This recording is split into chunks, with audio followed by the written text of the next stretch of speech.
అధిక బరువు అనేక సమస్యలకు కారణం. సాహితీ యోగా ఆన్లైన్ క్లాసులో జాయిన్ అవ్వండి. నమస్తే శశికాంత్ గారు. పల్నాడు ఆ ఏరియాకి సంబంధించి నకరికల్ ఏదైతే గ్రామం ఉందో ఒక ఇన్సిడెంట్ మనం వింటూ ఉన్నాము. ఒక అక్క అటు తమ్ముణ్ణి ఇటు అన్నని ఇద్దరిని హతమార్చింది. అది కూడా ఆస్తి కోసం మనం వింటూ ఉన్నాం. ఆస్తి తగాదాలు అనేవి సర్వసాధారణంగా ప్రతి ఇంట్లోనూ ఉండేవి. బట్ మనుషుల్ని పెట్టి చంపించేంత క్రూరమైన దుస్థితికి వెళ్తున్నారు అంటే ఆ మైండ్ సెట్ ఏంటన్న విషయం మాట్లాడే ముందు అసలు దీనికి సంబంధించిన పూర్తి వివరాలు ఏంటి, ఆ చంపించింది ఎవరు, దేనికోసం చంపబడ్డారు వాళ్ళు, దీనికి సంబంధించిన పూర్తి డీటెయిల్స్ ఏంటి సార్? పల్నాడు జిల్లాకి చెందిన నకరికల్ ప్రాంతంలో గిరిజన సంక్షేమ పాఠశాలలో పనిచేస్తూ ఉండేవాళ్ళు పౌల్రాజు అనే ఒక వ్యక్తి. ఆ వ్యక్తికి ఇద్దరు కొడుకులు, గోపికృష్ణ, రామకృష్ణ, కూతురు కృష్ణవేణి. ఓకే. అయితే ఆయనకి ఇంకా 55 ఏళ్ళు దాటాయి. స్లోగా సడన్గా ఎందుకో పిల్లల మధ్య సఖ్యత లేదు. సడన్గా ఆ టెన్షన్కి పక్షవాతం వచ్చి ఆయన చనిపోవడం జరిగింది.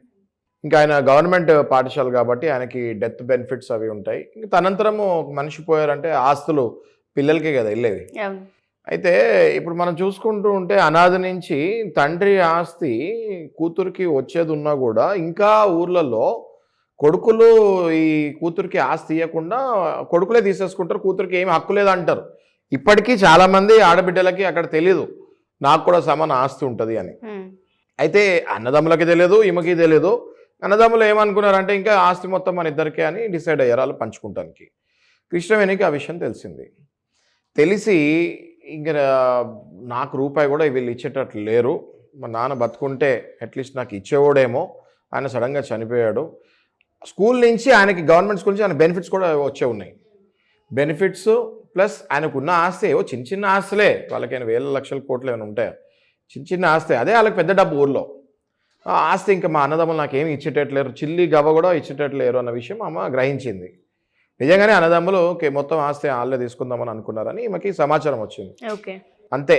ఆమె మరి ఎలా ప్లాన్ చేసిందో ఏంటో ఇంకా ఇన్వెస్టిగేషన్ అవుతుంది. కానీ నవంబర్లో ఒక ఆయనను చంపేస్తాం జరిగింది రామకృష్ణ గోపికృష్ణలో.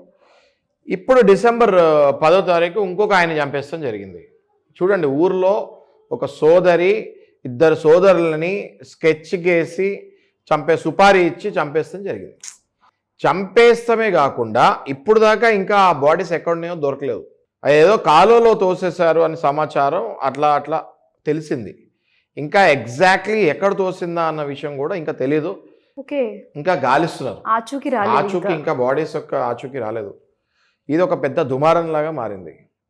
మనం హత్యలు అన్న తమ్ముడిని చంపుతాం, తమ్ముడు అన్నని చంపుతాం, లేకపోతే తల్లిని చంపుతాం, తండ్రిని చంపుతాం చూసాం కానీ ఒక సోదరి ఇద్దరు సోదరుల్ని చంపుతాం అన్నది గత 2 ఏళ్ళుగా అయితే మనం ఎక్కడ ఇనలేదు. దానికి ముందు మనకు తెలియదు. కానీ ఇంకా ఈ లాస్ట్ 2 yearsలో అయితే ఇది ఫస్ట్ కేసు అని చెప్పుకోవచ్చు. ఇలాంటి కేసు ఒక భార్య భర్తని చంపుతాం కూడా మనం చూసాం. కానీ ఒక సిస్టరు ఇద్దరు బ్రదర్స్ని చంపుతాం అన్నది 100% ఇది one of the first cases అని చెప్పుకుంటంలో అతిశయోక్తి లేదు. చూడండి మీరు, అది జరిగింది. ఏ విధంగా అంటారు సార్? అంటే ఇప్పుడు తను చంపింది అని మనకు చాలా క్లియర్గా తెలుస్తూ ఉంది. ఎటువంటి పనిష్మెంట్ ఇచ్చే అవకాశం ఉంటుంది అంటారు? ఫర్దర్గా ఈ వీడియో ఎవరైనా చూస్తున్నా, సర్వసాధారణంగా నేను మొదట్లో చెప్పినట్టుగానే ఆస్తి వివాదాలు అనేవి అందరి ఇళ్లలోనూ ఉంటుంటాయి. కానీ మనిషి చంపుకునే అంత స్థాయికి దిగజారిపోతూ ఉన్నారంటే మన లాలో సెక్షన్స్ ఏ విధంగా ఉండే అవకాశం ఉంటుంది అంటారు? చంపడం అనేది అంత ఈజీ అయిపోయిందా? సెక్షన్స్ ఏం చెప్తున్నాయి? ఖచ్చితంగా ఇది ఇంతకు ముందు చూసుకుంటే ఐపీసీ ప్రకారం మొత్తం 300 కిందకి మర్డర్ కేసు కిందకి వస్తుంది. ఇప్పుడు బిఎన్ఎస్లో సెక్షన్ మారింది. ఖచ్చితంగా అది మర్డర్ కిందకే వస్తుంది. ప్లస్ ఈమెతో పాటు ఈమె ఎవరినైతే సుపారీ ఇచ్చి అపాయింట్ చేసుకుందో వాళ్ళ మీద కూడా అది మర్డర్ కేసే అవుతుంది. వీళ్ళకి లైఫ్ పడే ఛాన్సెస్ ఉంటాయి. కొన్ని కేసెస్లో అయితే క్యాపిటల్ పనిష్మెంట్ పడే ఛాన్సెస్ కూడా ఉంటాయి. ఈ కేసులో నేను అనుకునేది ఏంటంటే దగ్గర 20 ఏళ్ళ వరకు పనిష్మెంట్ పడే ఛాన్సెస్ ముమ్మరంగా కనిపిస్తున్నాయి. ఏం లాభము, ఈమె ఇప్పుడు చంపినా కూడా ఆ డబ్బుల్లో ₹1 కూడా ఎంజాయ్ చేసుకోలేని పరిస్థితి. చాలామందికి తెలియని విషయం ఏంటంటే ఉషా గారు, ఆ డబ్బు అనే మత్తులో పడి వీళ్ళని అడ్డు తొలగిస్తే ఇంకా మనకే ఆ డబ్బు మొత్తం మనకే వచ్చేస్తుంది అనే ఆలోచనలో అనే కంగారులో తొందరలో మనుషుల్ని, సొంత తల్లిదండ్రుల్ని, సొంత అన్నదమ్ముల్ని, సొంత భర్తని, సొంత భార్యని చంపే ప్రయత్నాల్లో మనం సొసైటీని చూస్తున్నాము. అంటే డబ్బు అన్నది ఎంత ఘోరాలైనా చేయిస్తుంది అని చెప్తంలో సందేహం లేకుండా అయిపోయింది. కృష్ణవేణి పరిస్థితి మనం చూస్తే పల్నాడు ప్రాంతంలో మనందరికీ తెలుసు, పల్నాడు ప్రాంతము వాళ్ళు రివెంజ్ తీసుకుంటానికి నెంబర్ 1 ఉంటారు.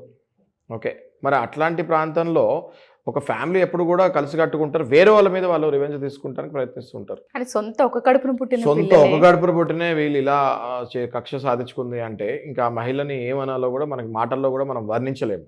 ఎవరికైతే ఈ వీడియో చూస్తూ ఉంటుంటారో చాలా మందికి ఆస్తి వివాదాలలో ఒకరికొకరి మధ్య ఘర్షణ ఏర్పడినప్పుడు థ్రెట్ ఉంది అని చెప్తూ ఉంటారు. అంటే ఉషా గారు, ఇప్పుడు ఆస్తి వివాదాల్లో చాలా మందికి తెలియంది ఏంటి, తెలుసుకోవాల్సింది ఏంటి అంటే అమ్మాయిలకు కూడా తల్లి కానీ తండ్రి కానీ తనంతరం చనిపోతే వాళ్ళకున్న ఆస్తి ఎంతమంది పిల్లలు ఉంటే ఆడ మొగ తేడా విభేదాలు లేకుండా అందరికీ ఈక్వల్గా వస్తుంది. ఇది చాలామందికి తెలియక ఇట్లాంటి కంగారుపాటు, ఇట్లాంటి తొందరపాటు చర్యలు చేస్తున్నారు తప్ప ఈ అమ్మాయి ఖచ్చితంగా తెలిసి ఉండదు. ఈ అమ్మాయి కోర్టులో కనుక కేసు వేసి ఉంటే 1/3 ఈ అమ్మాయికి కూడా వచ్చేది, 3 భాగాలుగా ఖచ్చితంగా అయ్యేది. వాళ్ళ ఫాదర్ దగ్గర నుంచి ఏదైతే డెత్ బెనిఫిట్స్ గిరిజన పాఠశాల సంక్షేమ స్కూల్లో ఎక్కడో పనిచేస్తున్నాడు ఆయన, అక్కడి నుంచి వచ్చే డెత్ బెనిఫిట్ కూడా వీళ్ళ ముగ్గురికి సమానంగా వచ్చేది, ఆస్తి కూడా సమానంగా వచ్చేది.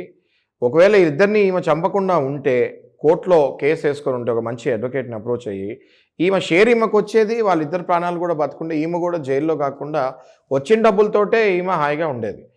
తెలియక, చట్టం పట్ల అవగాహన లేక చాలామంది చట్టాన్ని చేతిలోకి తీసుకొని దుర్వినియోగించుకుంటున్నారు. అదే చట్టం పట్ల అవగాహన ఉండి ఈ అమ్మాయికి తెలుసుంటే ఖచ్చితంగా వాళ్ళిద్దరిని చంపేది కాదని నేను అనుకుంటున్నాను.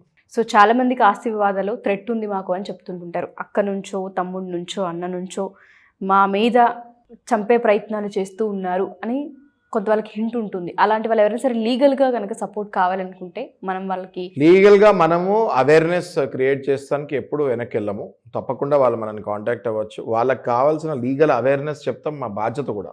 సో ఖచ్చితంగా వాళ్ళు కాంటాక్ట్ అవ్వచ్చు. థ్యాంక్ యూ అండి, థ్యాంక్ యూ సో మచ్.